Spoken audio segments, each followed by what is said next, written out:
غافرا،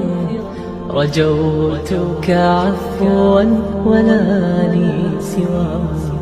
ودمع يسيل على مصحفي به يصير